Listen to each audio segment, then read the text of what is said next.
అందరికీ శుభోదయం. నా పేరు శ్రీవేణు. నేను 5వ తరగతి చదువుతున్నాను.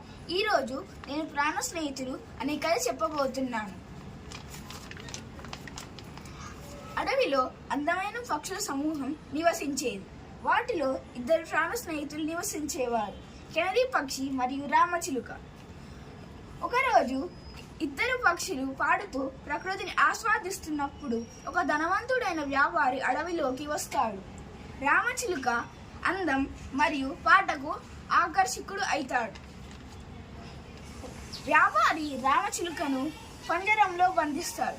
ఒకరోజు వ్యాపారి రామచిలుకను ఇలా అడుగుతాడు, ఈరోజు నేను అడవికి వెళ్తున్నాను, నీ ప్రాణ స్నేహితుడికి ఏమైనా చెప్పాలనుకుంటున్నావా?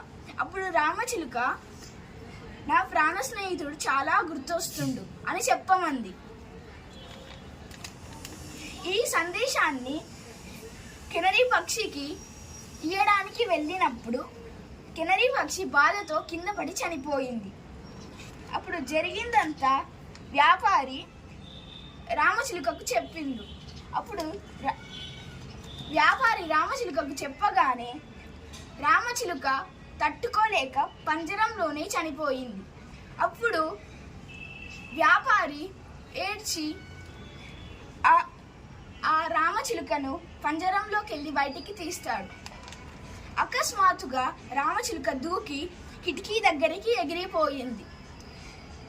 వ్యాపారికి ఏం చేయాలో అర్థం కాలేదు. వ్యాపారి అవాక్ అయ్యాడు. రామచిలుక వ్యాపారితో ఇలా అనింది, నా ప్రాణ స్నేహితుడి సందేశాన్ని ఇచ్చినందుకు ధన్యవాదాలు. నా ప్రాణ స్నేహితుడు ఏం చేశాడో ఎందుకు చేశాడో నాకు అర్థమయ్యింది మరియు నేను పంజరంలో చనిపోయినట్టు నటించాల్సి వచ్చింది అని చెప్పి ఎగిరిపోయింది.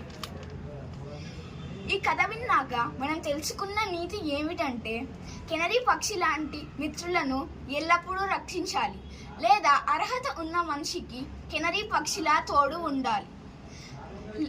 మరియు నిజమైన ప్రేమ అంటే స్వేచ్ఛ, నియంత్రణ కాదు. ధన్యవాదాలు.